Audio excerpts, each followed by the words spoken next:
Blog Talk Radio.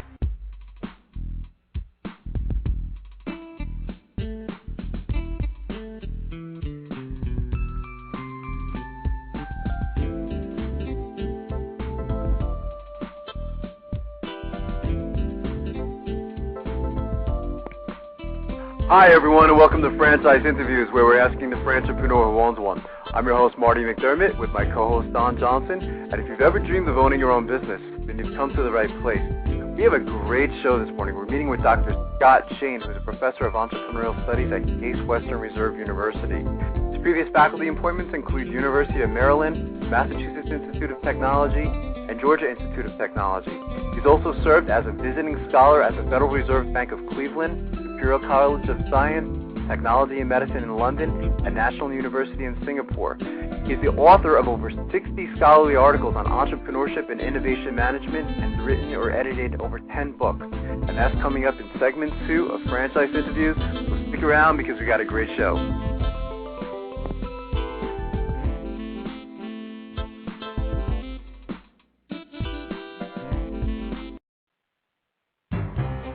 Franchise Interviews. For over 2 years now, Franchise Interviews has been giving you an up-close, behind-the-scenes look at franchising and entrepreneurship. Through our website, franchiseinterviews.com, where you can hear and read interviews as well as get tips from some of the most successful sources in franchising. And our weekly franchise radio show, where each week you get to hear a new interview with franchisors, franchisees, franchise authors, experts, and attorneys. And our free franchise newsletter, which is a must-read for anyone looking to buy a franchise. And don't forget to listen to our podcast, Great Quotes in Franchising. For more information, go to franchiseinterviews.com or call us at 610-905-2919. That's 610-905-2919. Need a business loan? Talk to Diamond Financial Services, the experts in franchise financing nationwide. Whether you're looking to start a franchise, acquire an existing franchise, or expand your territory through opening new locations, Diamond Financial stands by your side start to finish. From pre-qualification to packaging and presenting your application to securing a financial commitment, and through the loan closing process, Diamond Financial is there. While you're waiting, thousands of others are making their financial dreams come true. Don't wait any longer. Pre-qualify now by completing a confidential, no-obligation financial analysis. Let's face it, traditional banks just aren't in the business of financing small business. At Diamond Financial, we specialize in securing franchise loans from $100,000 to $3 million and equipment leasing up to $150,000. Let us help you get started. Go to www.franchisefunding.net or call 877-508-2274. That's franchisefunding.net, 877-508-2274.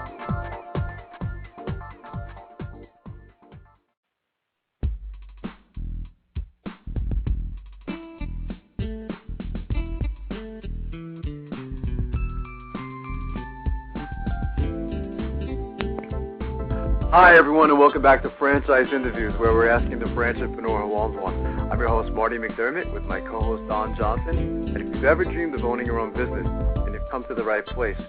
How you doing today, Don? Welcome back. Same to you, Marty. I'm doing well. How are you? Good, good. Made it into March. You know, it's a pretty cold day here in Pennsylvania, as I suspect it is in New Jersey as well. Yeah, well, we had the big snowfall. It was like, the biggest snow in several years. And that's right. Great for the little ones and the kids, rough for us grown-ups, but, you know, yes, and it's absolutely. cold, but, you know, spring's around, the warmer weather will be here shortly. Yeah, thank God, you know, but yeah, we did get hit pretty hard, you know, so, but as you were saying, I know your kids probably had a great time, you know, they're at that age now to enjoy all that stuff. Yeah, for first time, they've been waiting a few years for a foot of snow like this. Absolutely. That's great. Our last show, Don, we met with Steve Biegelman, who's an expert in the franchising industry, over 20-plus years experience. And Steve's a frequent guest speaker with the IFA and has written numerous and fantastic articles in franchising. Franchising World magazine. He's been interviewed in national publications such as one of our favorite magazines, Franchise Times, Nation's Restaurant News, and was quoted as an expert in a recent book, So You Want to Franchise Your Business. Thought he was an incredible guest. What were your thoughts on last week's show? Yeah, it was a great show, Marty. He's a great guy. I've met him a couple of times, and I didn't know his complete bio. I was pretty impressed when I read it. Him getting in franchising, owning his own company, starting it up, his own franchise system early on, and doing well and moving on to some pretty well-known companies. It seems like everywhere he goes, obviously, he's going to move that company to the next level. He did that at Rita's and a few other places. So, good guy, and I'm sure we'll have him back on the show. Oh yeah, no, absolutely. He was really born into this industry. He started, doing franchising a long time. It wasn't a great story with Black Tie, right? Yeah, the concept, and it's just very interesting. He started, I think it was like at 21 years old, and I know he comes from like a family business, so he was pretty much born to, do what he's doing. I was biting my tongue. I came real close to ask him how much he made from that transaction. Then I chickened out. Like maybe he'll tell me some other time. I'm sure he did very well, But he said something interesting last week. I don't know if you caught this, Don, but he was talking about the difference between a small system or buying it like a small franchise system versus buying a big franchise system. There's a lot of great thoughts there, and something that we really haven't spent a lot of time talking about, and it's just every time we do a show, I always say, wow, you know what, I didn't know that, or I didn't think about that. But think about from the franchisee or prospective franchisee standpoint, he was saying that, when you're buying into a smaller system, you're going to get a lot more attention, aren't you, from, let's say, corporate headquarters. If you're buying into a franchise system that only has, let's say, 8 franchise units, well, your chance of talking to the CEO is a lot higher than, let's say, if you bought into, let's say, McDonald's, right? You got 32,000 restaurants, or same thing with Subway, 31,000, getting Fred DeLuca on the phone. I'm sure that's possible to do, but it's going to take a little more effort, to do something like that. So if you need a little more hand-holding, or you like the personalized attention, or even, the opportunity to be part of a growth franchise where your voice is going to be heard, then you know what? You're probably better suited to go into a small franchise system versus a bigger franchise system. Right. It's pretty clever. Yeah, a real interesting question, and really something that gets to be overwhelming. That's why it's good to speak to a franchise consultant, but to really make sure you do all your due diligence. And maybe that question can be answered while speaking to franchisees and during your research, because, what do? You go with the more well-known brand name and history and track record, or I guess it depends where you are in the curve on what type of risk you want to take and what type of entrepreneur are you. If you want to go with a newer concept, kind of on the way up in the early growth of that concept. There's advantages and disadvantages to each. You think about getting a prime location, for a smaller system. Of course, it's going to be a lot easier, to get that killer location, as opposed to, yes, if you are in a big system, you may not really have as much of a choice. You know what I mean? Right. So that's one thing that you want to take into consideration. And again, you can still possibly use your entrepreneurial spirit, so you can say, because I think you do have a bigger voice in a smaller system versus a bigger system. It really comes down to this: is self-assessment. What do you like? So these are important questions that you have to really ask yourself before diving into this whole thing. So I think that's one that's actually going to go into our great quotes in franchising. So you did a great job, and love to have him back in the future. Definitely. So what do we got going on today, Don? Well, today we have Dr. Scott Shane. Happy to have him back. We had him on the show, I forget when, probably about a year ago. It was about a year ago, yeah. Talking about entrepreneurship and franchising. And today we're going to be discussing angel investors. Really a subject I need to be educated on a little bit more. I guess he wrote a book, Fool's Gold, The Truth Behind Angel Investing in America. Yeah, no, absolutely. He's fantastic. The one thing is when we had Dr. Scott on the show a year ago, we were talking about his book, The Illusions of Entrepreneurship. And there's a lot of myths out there, a lot of information, even pertaining to angel investing, that just simply is contradictory or, just not true. He's fantastic at, questioning that information. So I really learned a lot when having him on the show a year ago. So looking forward to having him back today. Here's some upcoming shows we got done. I know I've been kind of keeping you in suspense and keeping our listeners in suspense for the next month. We got Ducks coming up. We got Wing Zone. I know you're a big Wings man, right? I like the Wings franchises. We got Nighttime Decor, Christmas Decor coming up, and another franchise called Weed Man. So we have 4 scheduled over the next month, and we even have some more that we're booking into April and May. So we've got some really interesting concepts. Weed Man will be just in time for the spring coming. It's good timing on that, and we'll always bring a good mix of franchise companies people know and some new ones they don't know. So absolutely. So so exciting stuff coming up. Well, I know you have some interesting articles for this week as well. Yeah, here's something, Marty, from Reuters, dated February 24th from Deborah Cohen. Franchising heats up as economy cools down. Out of Chicago. David Ambinder spent more than 25 years on Wall Street. He must be partially nuts now, maybe. Most recently as a senior VP of Global Support Services for Lehman Brothers. When he got a pink slip last summer, just months before the investment bank filed for bankruptcy, he turned his attention to more humble endeavors, fixing up people's homes. Ambinder, whose retirement package was hard hit by the economic downturn, dipped into his savings, mortgaged his home to start a Union, New Jersey branch of a long-standing franchise called Mr. Handyman. Didn't realize that they were maybe local here. So Mr. Handyman franchisee startup, the business sends skilled craftsmen to do a variety of household jobs ranging from installing toilets to cleaning gutters.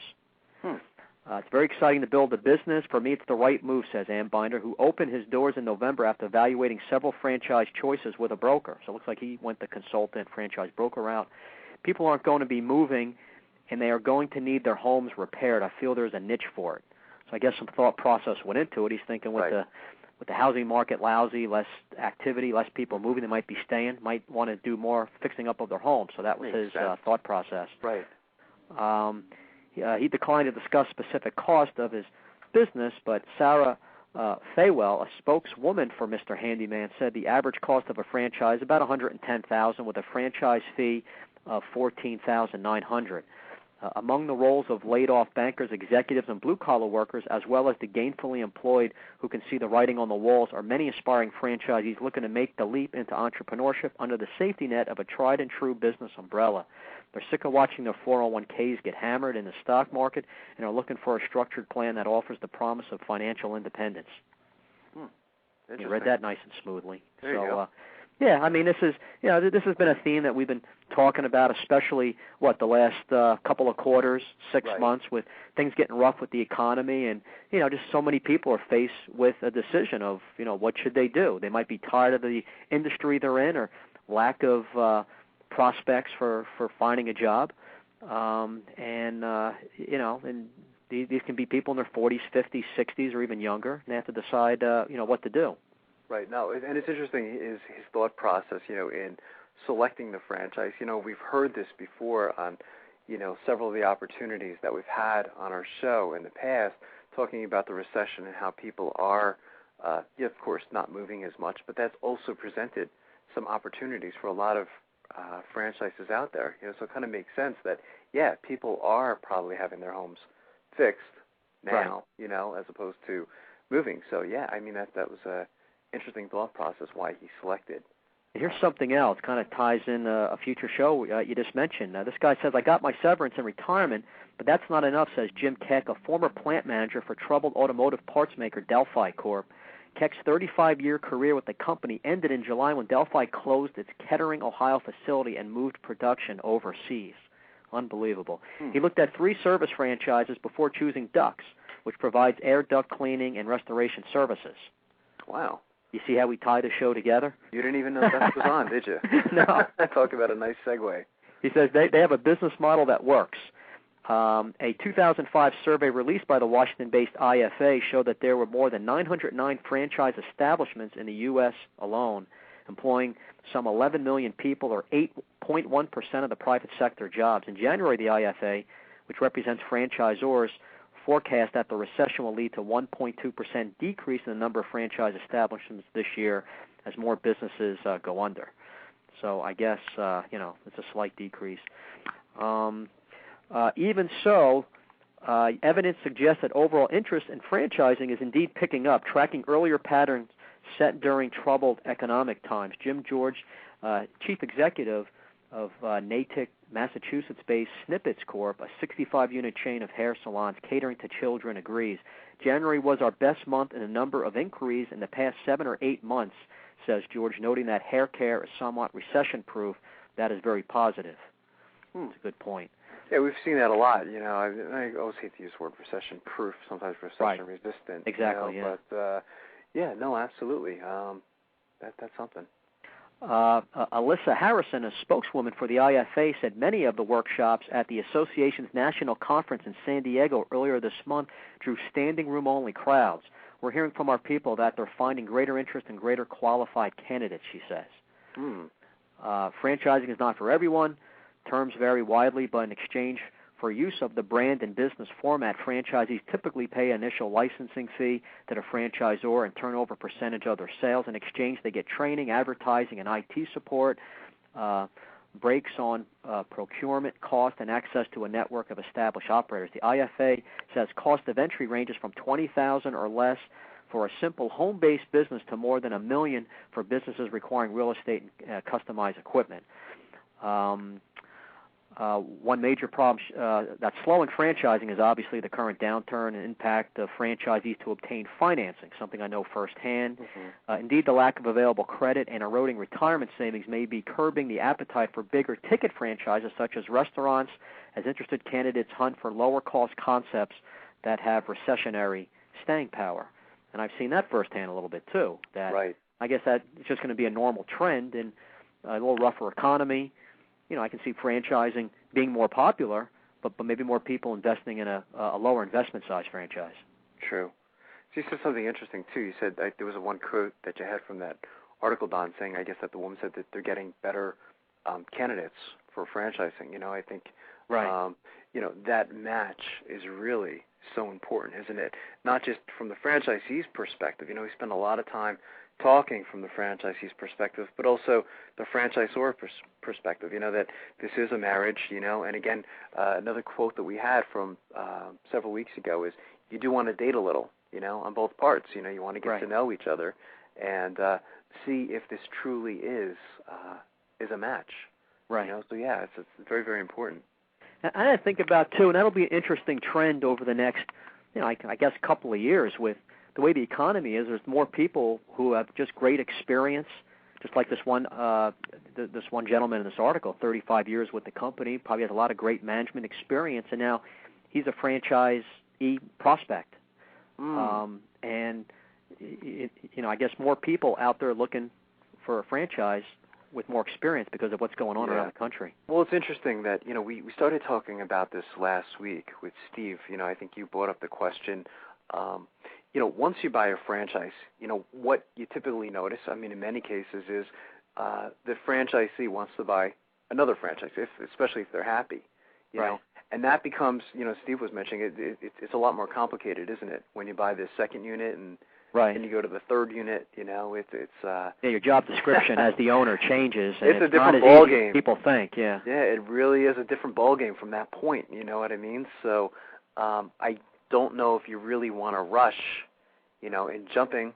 I understand why people want to get a second unit, especially if they're doing well. But it would be an interesting study to see, the comparison of franchise A, and then they buy another unit, and how's that unit doing now compared to the other one, and just interesting, because you can't be at two places at one time, can you? I think a lot of people might have trouble with that. So, and that comes in the training too, by the way. When you own a franchise, let's just say it's Subway, for example, and you decide to buy another Subway, typically what happens in most cases, I suspect, I think I recall Steve saying this, is that, you will be trained on how to manage two units, because that is an entirely different animal. And then when it gets to 3 and 4, and we've had some guests, that have owned many, many units. What was it? Remember it was in Jim Rudolph. How many Wendy's did he own when he sold back was it like 26 or something? Yeah, it was a pretty good number. It was a crazy number, you know. I mean, imagine managing all those, you know, restaurants at one time. I mean, it's just it's very complicated. So the franchisor would, of course, train you on that as well to do that when it comes time to grow. And that's what you want. You always want to grow. That's what's nice about a franchise, that ongoing support, things you might not think about initially. You're so concerned with getting the first location or just your business up and going. But down the line, as you're growing and adding units, you're going to need that type of, you know, managerial support, information on you know, how to.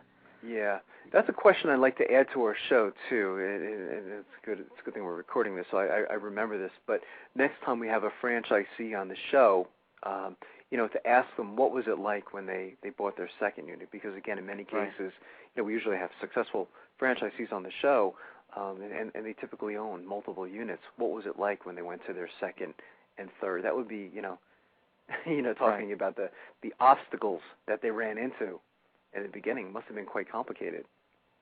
Right. Maybe even having a section on a few of the websites where we list all the radio shows, that we can add something that there's content about, or the discussion about adding units, and the show might be valuable for whoever. You can do a blog on it. I mean, again, we're Blog Talk Radio, which gives us the advantage of blogging, you know, and just get people's opinions on this particular topic as well. You know, that would be kind of interesting to set something up like that. So that's interesting.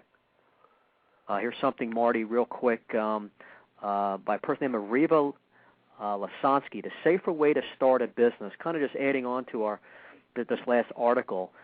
She's talking about the safer way to start a business, and she says here there's one silver lining to the economic misery surrounding us. More Americans are likely to start their own businesses this year. While that may seem counterintuitive, it actually makes sense. After all, the corporations and companies that have laid off millions of people aren't going to start hiring anytime soon, so starting a small business becomes an appealing alternative to a frustrating and never-ending job hunt.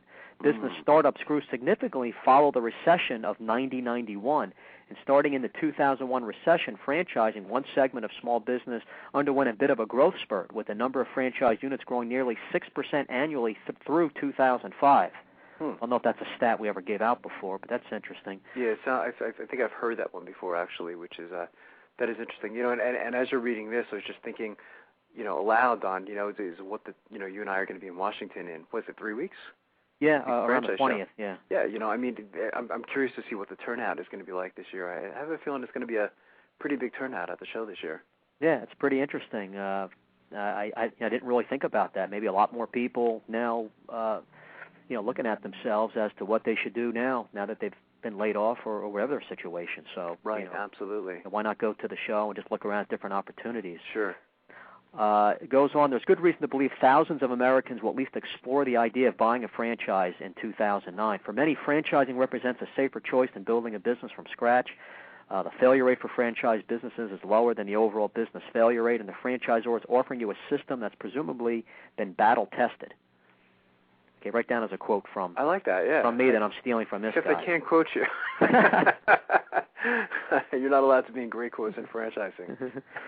That's not to say it's easy to buy a franchise. It's not, which is why you need to arm yourself with as much information as possible before making a buying decision. Luckily, it's easier than ever to do that. Here are some tips, and she goes on with a few tips here. One, you can see how franchises match up against one another by checking out the latest franchise ranking.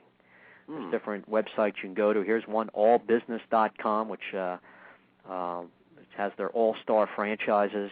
Oh, really? I haven't seen that. I haven't seen their ranking system. Right. Have you? You know, the ones I'm familiar with, or we've referenced in the past. Of course, Franchise Times has their their top ranking system. I think it's the top 200, and Entrepreneur has every year their top 500.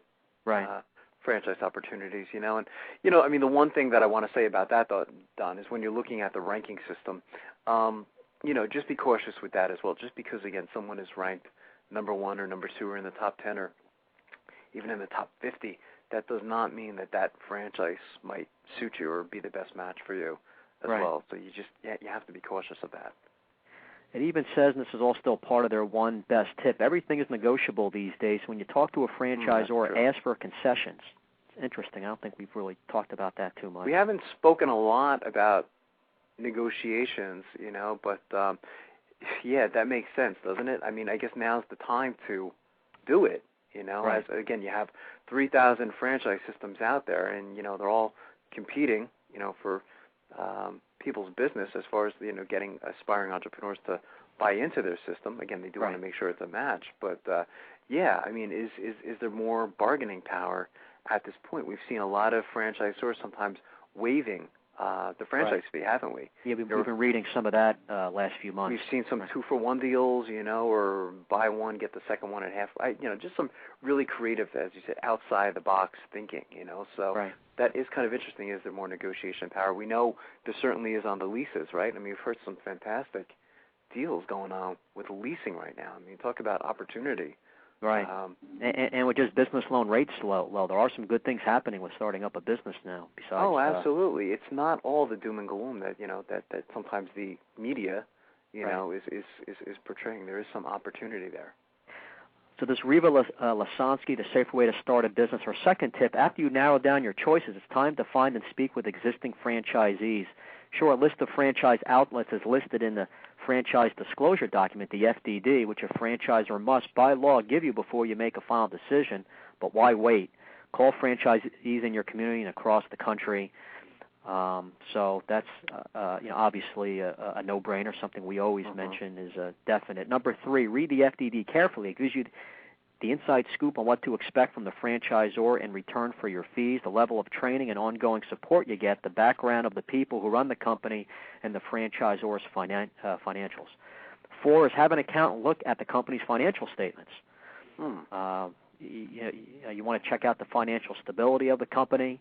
I think, a lot of times, too, I've heard, I don't know what you think of this, sometimes when an accountant looks at, these financial statements that, and they see that there's like a royalty, that always turns an accountant off, that they don't always understand. I'm saying all accountants, but they'll say, oh, my God, what is it, like 5% royalty? You can't get into this. It's too much, and why pay for advertising? You can use that percentage and go into your own business. I've heard of stories like that before, that not all accountants appreciate perhaps the franchise model from a financial perspective, but again, you got to look deeper into it and say, okay, but this is a system that you're actually getting. For me, more, and I you might have mentioned this already, is the whole franchise attorney, or the importance of hiring a franchise attorney to look at this. Not an attorney, franchise attorney. Right, yeah. I mean, it's so important to have specialists all through the process starting up. Goes on here, Marty, franchising does not necessarily come cheap. Your initial investment will vary greatly depending on the industry and type of business you're interested in. Startup costs can be relatively low, less than $20,000, or fairly pricey, over $1 million. According to the IFA, the average investment's between $350,000 and $400,000. I thought it was a little lower than that. Right. $350,000 to $400,000 is the average franchise investment across the board for all the roughly 3,000 franchises out there. It's a deceiving number, though, too, I guess, right? Because again, we're talking. I mean, franchising can include a Holiday Inn, which would be like, what, $6 million. Right, on the high end of some real, but yeah. And then you mentioned some other ones. I think in the beginning of the show, that there's some low end ones as well. So that average can really be throw things off. That's for sure. But it's interesting because my average loan size for our company is right in that range too. Is it really? Yeah, so that's our average loan. They're saying that's the average cost of a franchise, so that kind of maybe makes sense a little bit. Huh. And obviously, on top of this, you're paying a royalty to the franchisor, which is generally a percentage of your gross sales. Buying a franchise helps mitigate some of the risk in starting a business. Franchising is not for everyone. If you like to march to the beat of your own drum, you're likely to rebel against the rules franchisors impose. On the other hand, if you've been recently laid off, have no experience in a particular industry, or don't mind being part of someone else's system, franchising might be right up your alley. It's certainly worth taking a look at. Pretty interesting article, that as well. That is interesting. Why don't we take a quick break here? I know Dr. Scott's going to call in a couple minutes, so we'll take a quick break. And I have another article if there's time, and if not, we'll get to it next week.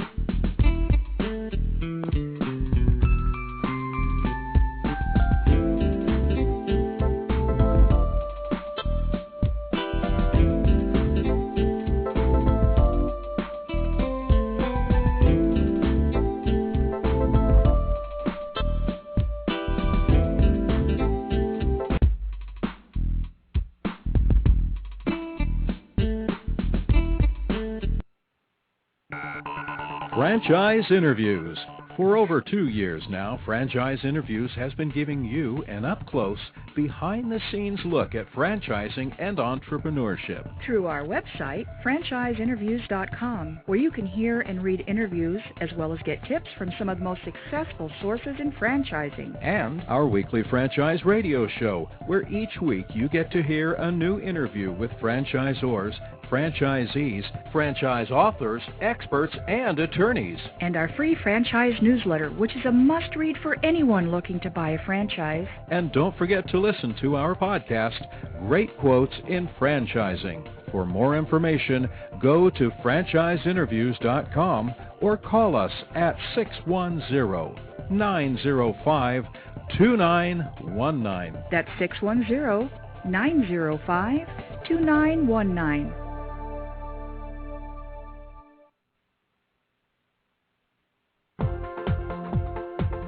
Need a business loan? Talk to Diamond Financial Services, the experts in franchise financing nationwide. Whether you're looking to start a franchise, acquire an existing franchise, or expand your territory through opening new locations, Diamond Financial stands by your side start to finish. From pre-qualification to packaging and presenting your application to securing a financial commitment, and through the loan closing process, Diamond Financial is there. While you're waiting, thousands of others are making their financial dreams come true. Don't wait any longer. Pre-qualify now by completing a confidential, no-obligation financial analysis. Let's face it, traditional banks just aren't in the business of financing small business. At Diamond Financial, we specialize in securing franchise loans from $100,000 to $3 million and equipment leasing up to $150,000. Let us help you get started. Go to www.franchisefunding.net or call 877-508-2274. That's franchisefunding.net, 877-508-2274.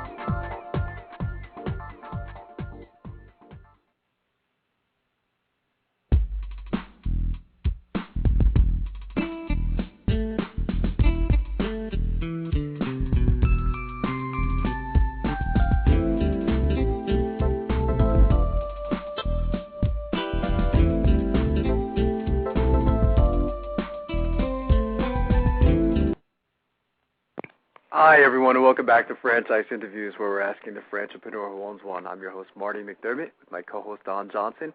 And if you've ever dreamed of owning your own business, then you've come to the right place. Well, Dr. Scott hasn't called in yet, Don, but here's an interesting article that I want to talk about. I don't know if you've seen this one before. I know you've referenced this article, Jeff Elgin, and he talks about, is franchise ownership in your DNA? And it's kind of interesting, to talk about the DNA makeup of a typical franchisee. I know we've spent some time talking about, are entrepreneurs, are they born? Do they have a typical DNA makeup? Right. I have the belief, I went for a post-MBA at Fairleigh Dickinson, and after taking that post-MBA, I think anybody can actually learn entrepreneurship. Again, it's not for everybody, that's for sure. We know that franchising is certainly not for everybody for a number of reasons. But take a listen to this. It says, many people believe franchise ownership is for the true entrepreneur, the type A personality with the confidence to blaze new trails in the business world. The truth is actually quite different. Franchising is about following a proven system to replicate the success of the original unit that the franchise is based on. Entrepreneurs often create innovative new businesses, but it's the steady Eddie types that tend to produce most of the success in franchises, which is very true. Go back to, a lot of our previous guests. A lot of times we'll have, the one that always comes back to my mind is the gentleman from Liberty Tax, and I forget his name off the top of my head, but one of the most successful franchisees for Liberty Tax, and he said, what, how did you do that? And he says, all I did was simply follow the system, Right. And John Hewitt mentioned the same thing. His most successful franchisees always follow the system. There's not much creativity there, and that's not always a bad thing. So the person who comes in with that attitude, and knows you got to work hard, and maybe even do a little more than what they're suggesting as far as the marketing and advertising, really get out there. That's what a lot of people mention, being a people person, and a lot of franchise systems. And you have to have interpersonal skills. I mean, that's very, very important, isn't it? I mean, right. we spoke about that. In fact, a lot of the guests that we've had on the show, I'm thinking the one that comes to my mind is when we had Jersey Mike's. It was like, 3-4 weeks ago. And he said, the whole, this is, we're making subs. It's not rocket science.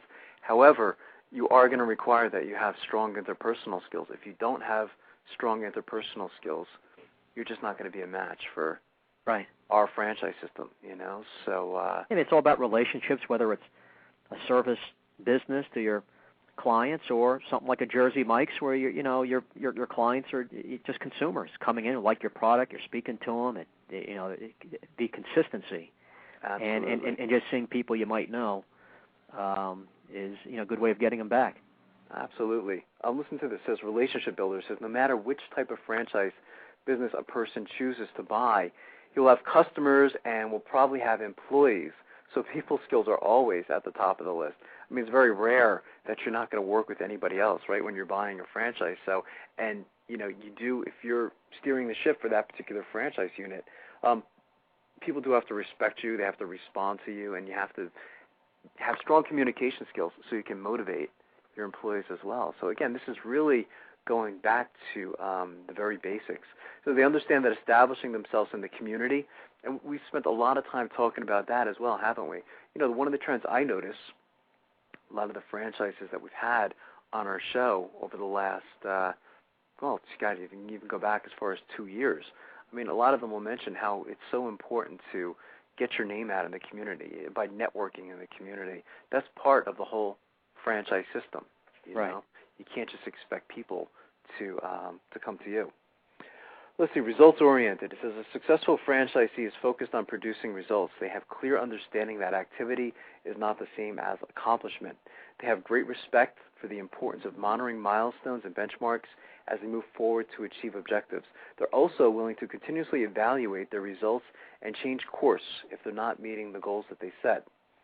Motivator and cheerleader. Being able to motivate oneself and one's employees is a key personality trait shared by successful franchisees. A franchisee can't sit back and wait for the business to come to him. So it's just saying he has to make it happen. An employee isn't going to have the same interest in the success of the business as the owner. It's up to the franchisee to help employees care about the success and recognize that there are important efforts towards making that happen. So just kind of interesting. And, he goes on in the article, talks about positive focus. A successful franchisee has a positive and forward-looking attitude. He focuses on opportunities and solutions rather than problems. He addresses any negative issues by solving them without worrying about establishing blame. Risk avoider. Do you wear a seatbelt, or do you take other precautions during your normal activities? If so, it's probably because you like to mitigate the risks involved in an activity whenever possible. The same can be said for someone choosing a franchise ownership. I mean, again, you were talking earlier in the show about the importance of, look at the stats for franchising compared to a regular business. So you can say opening up just like a Tommy's Pizza, or Don's Pizzeria. Right. Going that franchise route, statistically speaking, those numbers or success rates are a lot higher. So, you want to avoid risk. Here's the one. It's very important. This goes back to, reminds me a lot of Michael Gerber, thinking of the big picture. A successful franchisee has an eye on the prize, which is the long-term result he desires to accomplish through business ownership. He'll be managing his future income and lifestyle while doing what it takes to keep the business growing and strong. That may even it means working long hours, cleaning the grease trap, or sweeping the sidewalk. It doesn't matter. If you can keep your eye on the big picture while doing the mundane but necessary tasks, you have a valuable characteristic of successful franchisees. Kind of reminds me also, too, we've had a lot of stories on our show since we've been doing this of franchisees, or not franchisees, but the employees of franchisees ultimately becoming a franchisee as well. Right. I don't know why that thought just occurred to me, but that does happen quite frequently. Jersey Mike's was an example, weren't they, where they had some workers in their system, and ultimately they bought a Jersey Mike's franchise. We've seen that on several occasions. So it comes up a lot, Marty, in financing, and lenders like that scenario when someone's been managing that franchise for a few years and now they want to buy the business from their boss. As long as they have the down payment and their credit's fine, and the business is obviously profitable, I mean, that's a real big advantage right off the bat, because a lot of lenders during these tighter lending times are put more emphasis on experience. Absolutely. On food franchisors as a startup loan, but whenever there's a resale or acquisition, lenders are definitely looking at experience a little more closely. So someone who's been managing that place they're looking to buy, I mean, that starts off the loan in a real positive direction. Oh, I totally agree. I didn't realize that, too, that, and it makes sense that you say that, but I didn't, think that they look at it by someone working in or having experience in that franchise, that their potential, I guess, for getting a loan would be quite higher. Right. Because, they like it, obviously. If they've been there a long time and they want to buy it, I mean, that's a pretty bold statement, isn't it? Yeah, I mean, here's an experienced person of that franchise now managing an important position, and that franchise is making money. It has a track record of a few years. So, right, absolutely. We have half the equation already made out, with that scenario. Absolutely. So it is quite interesting. So, yeah. So I think what we're going to do, Don, is we'll end the show here. I think something must have happened, unfortunately, to Dr. Scott. But we'll have to try to have him back in the future. And again, for our listeners, go to franchiseinterviews.com, go to gofranchise.com, franchisefunding.net, and we'll see everybody next week with another great show on Franchise Interviews. Take care, Have a great day, Marty.